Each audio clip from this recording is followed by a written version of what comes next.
Tanyalah. Nabi pelik-pelik. Yang pertama ditanyanya, dalam kitab kami disebutkan bahawa orang yang dalam surga itu mereka makan dan minum. Macam kita dalam dunia juga. Mereka makan dan minum macam kita. Cuma biasanya orang yang dalam surga itu dia makan, minum tapi tak pernah buang besar lagi. Manakala kita dalam dunia ini, kita makan, minum, kita buang air besar lagi. Dalam surga tak ada tandas. Macam dalam dunia ini. Jadi apa umpamanya kita buang besar? Apa umpamanya orang yang duduk dalam surga, dia makan dan minum, tapi tak buang air besar lagi. Apa umpamanya dalam dunia ini? Ini kehebatan Rasulullah SAW. Ilmu Nabi ini, sebagaimana katakan Allah Ta'ala dalam Quran, "Wallazi ba'atsa fil ummiyina rasulan minhum yatlu 'alaihim wa yuzakkihim wa yu'allimuhumul kitaba wal hikmah wa in kanu min qablu lafi dhalalin mubin." Memang Nabi ini tak pernah diajar membaca dan menulis. Siapa pun tak pernah mengajarnya membaca dan menulis. Tapi ilmu Nabi itu langsung daripada Allah Ta'ala. Jadi ilmu Rasulullah itu daripada Allah Ta'ala langsung. Jadi tak ada melalui perantara lagi. Perantaranya malaikat Jibril lah. Ya kan? Tapi Jibril hanya memberitahu saja. Bukan Jibril gurunya, tapi Allah Ta'ala sendiri. Sebab tu Nabi itu digelar mu'allim. Maha guru. Ya. Laisal ilmu bikasrati ta'lim, bal huwa yakzibuhu fi qalbi man yasha. Apa peliknya? Jadi ilmu ni bukan hanya dituntut oleh pelajaran. Bukan hanya dituntut oleh baca menulisnya. Tapi ilmu tu ada kalanya Allah pancarkan langsung dalam hati Rasulullah SAW. Tanpa melalui perantara-perantara daripada guru. Nabi seorang saja. Muhammad seorang? Nabi Rasul tu tak ada. Sebab itu dia digelar Nabiul Ummi. Nabi lain? Tak ada. Nabi Muhammad seorang? Nabi Muhammad seorang saja. Nabi Muhammad itu digelar Nabiul Ummi. Nabi yang tidak pernah diajar membaca dan menulis, tapi ilmunya langsung daripada Allah Ta'ala. Jadi setiap kali dia disoal oleh orang-orang Yahudi, Ahlul Kitab, dan orang Nasrani Ahlul Kitab, malaikat Jibril ada sebelahnya, akan memberitahunya secara detail. Ya kan? Ini jawapannya, ini jawapannya, ini jawapannya. Itu makna laisal ilmu bikasrati ta'lim, bal huwa yakzifuhu fi qalbihi man yasha. Kalau ilmu kita yang sampai tahap ini dinamakan dengan ilmu laduni. Ilmu laduni. Sebab itu kita ni nak capai tahap macam ilmu Nabi ni, memang amalan kita kena banyak. Memang amalan kita seperti amalan Nabi. Tapi mampukah kita? Ibadah amalan Nabi, para keluarga Nabi, para sahabat-sahabat Nabi soleh. Dia orang beribadah sampai sahur. Sampai sahur. Berapa jam saja tidur. Jadi mustaqilan ibadah.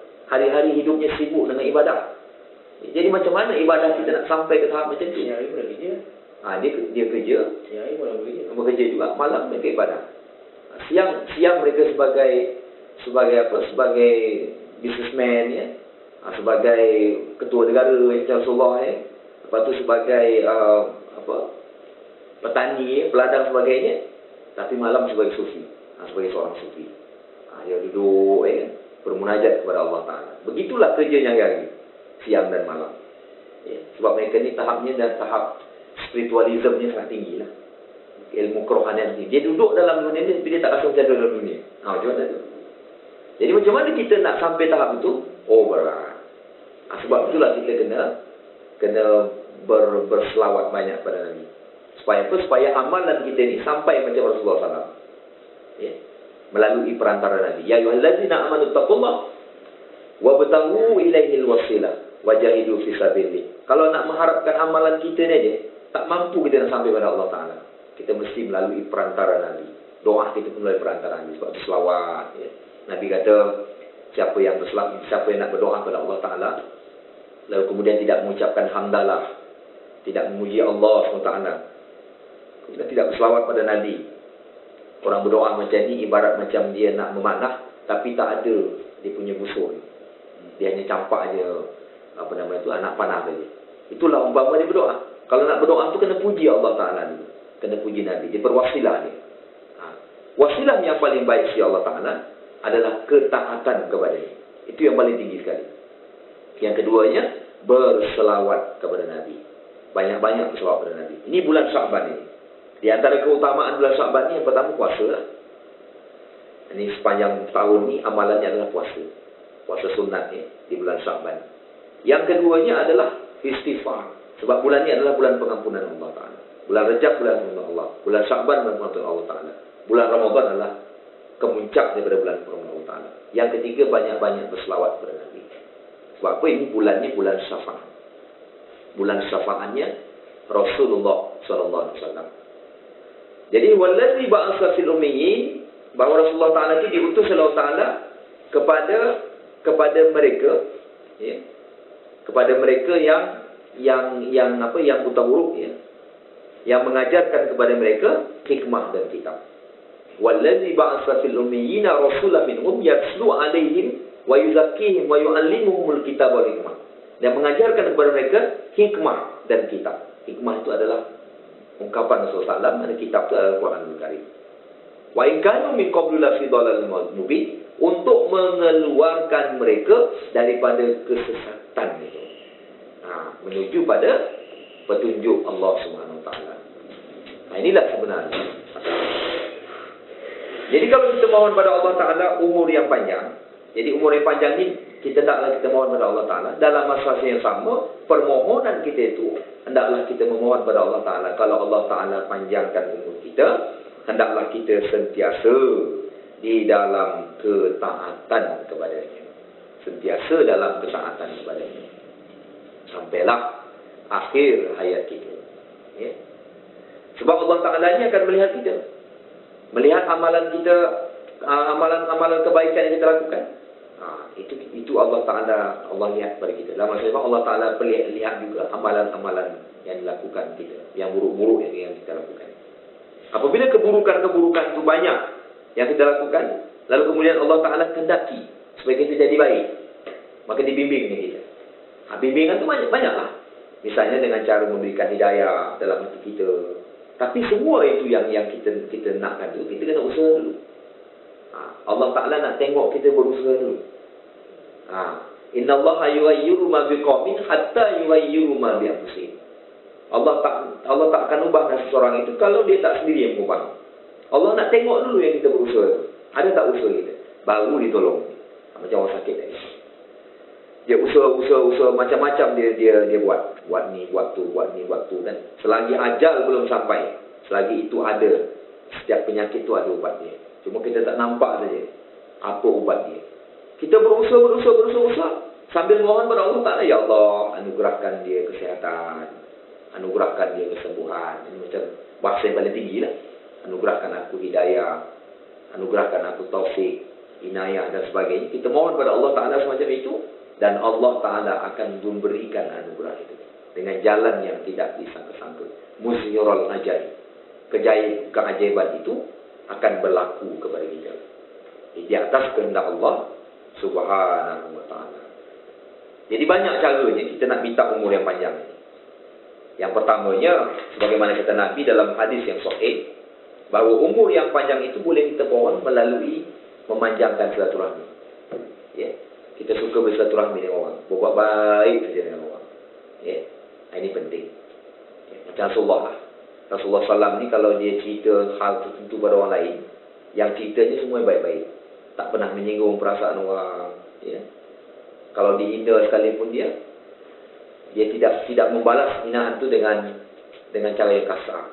Dan Nabi hanya kata sesungguhnya mereka tidak tahu. Mereka tidak tahu. Jadi Rasulullah tidak membalas balik penghinaan itu. Padahal Allah Ta'ala anugerahkan macam-macam pada Nabi.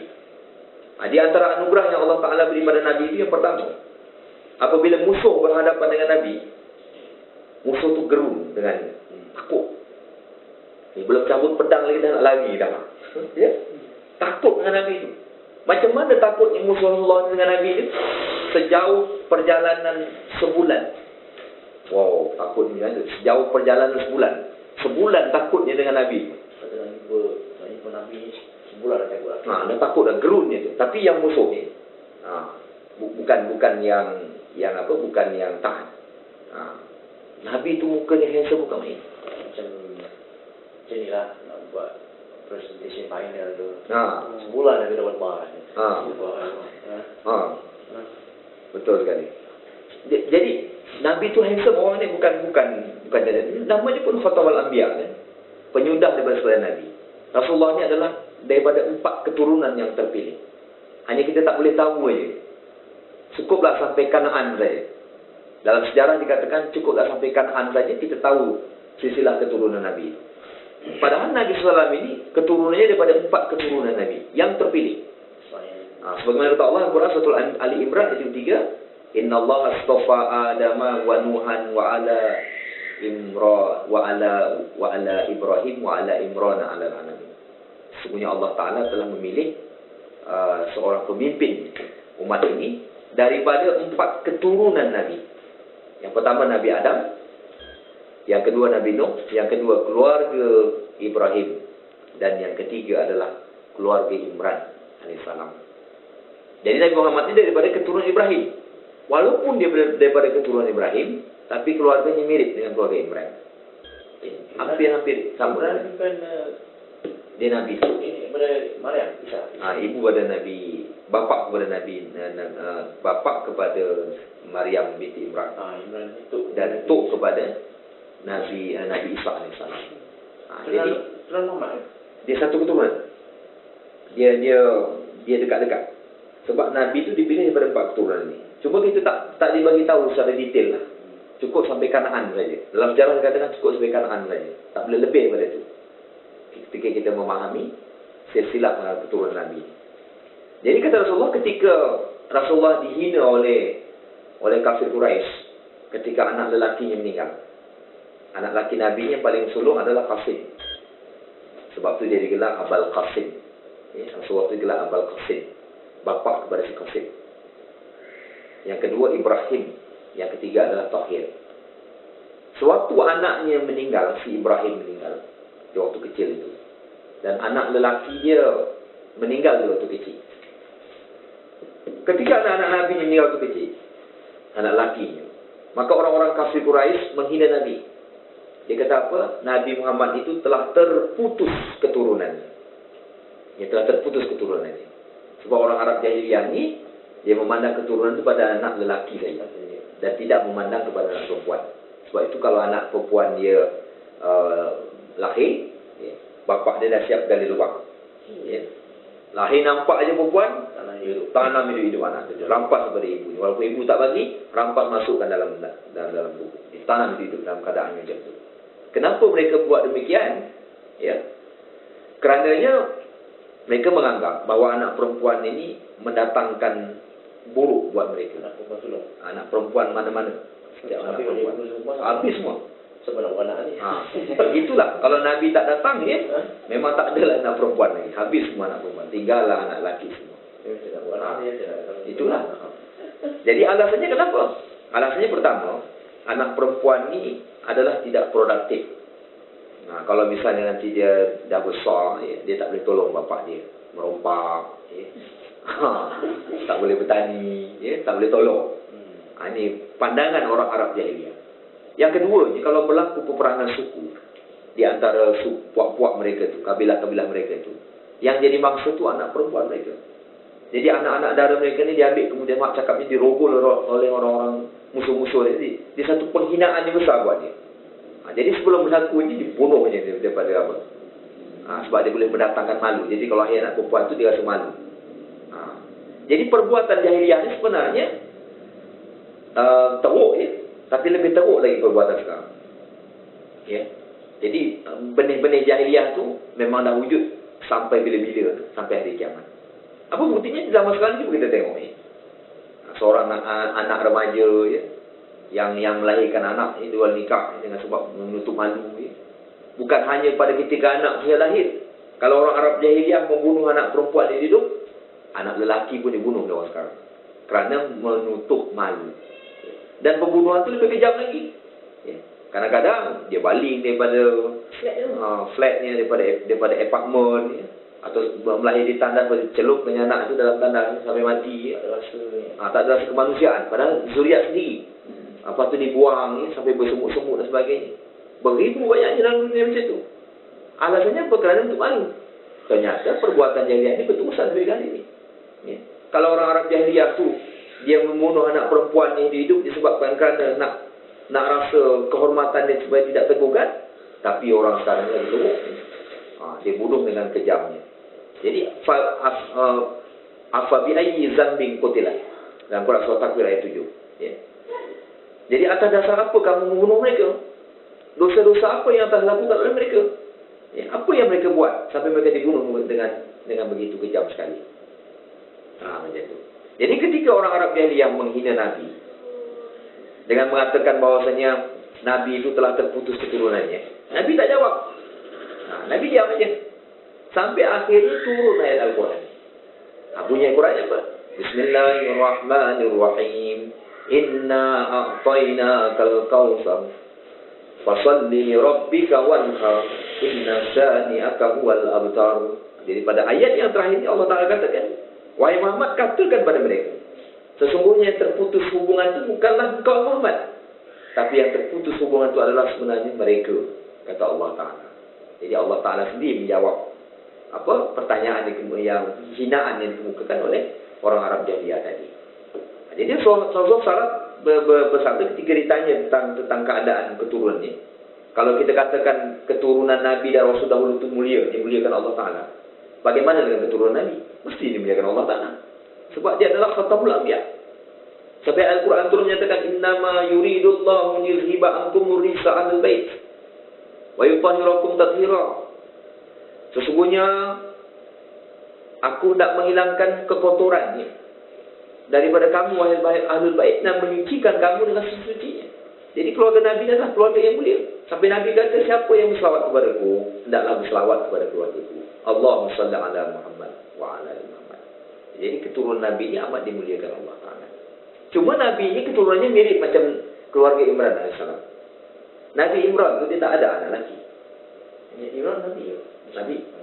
Dia tak ada anak lelaki. Surah Ali Imran. Dia tak ada anak lelaki. Dia hanya ada anak perempuan saja. Siapakah anak perempuannya? Yang digelar sebagai wanita seluruh alam. Sayyidatun Nisa'il Alamin, yaitu Sayyidah Maryam binti Imran. Dia hanya ada anak perempuan saja. Rasulullah juga hanya ada anak perempuan saja, tak ada anak lelaki yang hidup. Di antara anak perempuan yang dimuliakan Allah Ta'ala, dimuliakan bapaknya sendiri. Kalau bapaknya memuliakan dia, siapa lagi kalau bukan Sayyidah Fatimah Az-Zahra. Jadi Nabi ini keturunannya daripada Sayyidah Fatimah Az-Zahra. Itu yang dimuliakan Allah Ta'ala. Daripada siapa? Daripada Hasan dan daripada Husain bin Ali.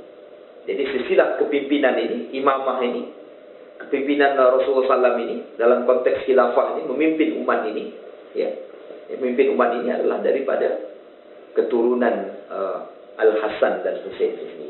Ya. Dan dalam riwayat dikatakan bahwasanya di akhir zaman nanti akan turun seorang pemimpin akhir zaman. Ya. Di mana kata Rasulullah, dunia ini tidak akan dikiamatkan Allah Ta'ala sebelum turun pemimpin akhir zaman ini. Walaupun hanya tinggal 3 hari lagi nak kiamat. Ya. Tapi belum turun pemimpin akhir zaman ini, maka dunia ini tak dikiamatkan Allah Ta'ala. Siapakah dia itu? Al-Mahdi. Imam Mahdi yang ditunggu-tunggu. Ya, Imam Mahdi yang ditunggu-tunggu. Yang ditunggu-tunggu oleh umat ini. Dan dia adalah daripada keturunan Al-Hasan dan keturunan Al-Husain. Dan dia adalah anak kepada Fatimah Zahra. Karena sama kan? Jadi Sayyidah Maryam dia melahirkan seorang anak. Ya. Dia melahirkan anak dalam keadaan perawan. Tak pernah disentuh mana-mana lelaki. Maryam binti Imran. Dia lahirkan anak dia. Dan anak dia adalah Al-Masih, Nabi Isa AS. Kan? Agak mirip. Hampir-hampir sama keturunannya dengan keluarga Nabi Imran alaihissalam. Inilah Rasulullah sallallahu alaihi wasallam. Dia yang mengajarkan kepada mereka petunjuk, bimbingan Allah Ta'ala untuk mengeluarkan mereka daripada kesesatan. Jadi kalau kita mohon pada Allah Ta'ala umur yang panjang, kita mohon pada Allah Ta'ala itu, hendaklah kita dalam sentiasa ketaatan kepada Allah SWT. Dan alangkah baiknya kalau Allah Ta'ala panjangkan umur kita, dalam masa yang sama banyak lagi dosa-dosa kita tidak diampuni oleh Allah Ta'ala. Dan kita tak tahu lagi dosa-dosa mana yang telah diampuni oleh Allah Ta'ala dan dosa mana yang belum diampuni oleh Allah Ta'ala. Alangkah eloknya kalau kita mohon kepada Allah Ta'ala, ya Allah, panjangkanlah umurku, di mana aku dalam sentiasa ketaatan kepadamu. Bimbinglah aku dalam ketaatan kepadamu, supaya dosa-dosa itu diampuni oleh Allah Ta'ala. Sampailah ajal kita, maka dosa-dosa kita diampuni oleh Allah Ta'ala dengan sebab ketaatan kita kepadanya. Ini sebenarnya. Itu sajalah yang dapat saya sampaikan pada pagi yang mulia ini. Mudah-mudahan ada manfaat kita bersama. InsyaAllah kita sambung lagi pada pada minggu yang akan datang. Jadi untuk menyambung lagi kita buat soal jawab lah. Sebelum kita tutup dengan tasbih kafarah dan surah Al-Asr. Ada soalan? InsyaAllah. Ustaz, yang Imam Mahdi tu, bila masa dia dinaikkan oleh Tuhan? Dia sebenarnya ada dua pendapat. Imam Mahdi ada dua pendapat tentang Imam Mahdi. Sebenarnya Imam Mahdi ini ada dua pendapat yang menerangkannya. Pendapat yang pertama mengatakan bahawasanya Imam Mahdi itu belum wujud sama sekali. Dia belum lahir sebenarnya. Sekarang ini.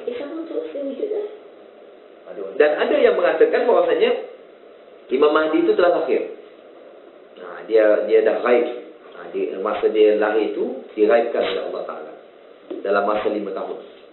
Tapi Imam Mahdi ni, dia sebab manusia luar biasa kan, manusia di akhir zaman. Jadi Nabi pernah ditanya oleh sahabat, ya Rasulullah, macam manakah hukum Mahdi itu? Macam manakah hukum Mahdi itu? Macam mana bentuk tubuh dia sebagainya. Maka Nabi menjawab, Mahdi itu mirip macam aku. Kunyahnya sama dengan aku, jalannya sama dengan aku. Dia, risalah yang disampaikannya itu adalah risalah yang dibawa oleh Nabi. Di mana kata Nabi, dunia ini tidak akan dikiamatkan Allah Ta'ala sebelum turunnya Imam Mahdi, walaupun hanya tinggal 3 hari lagi.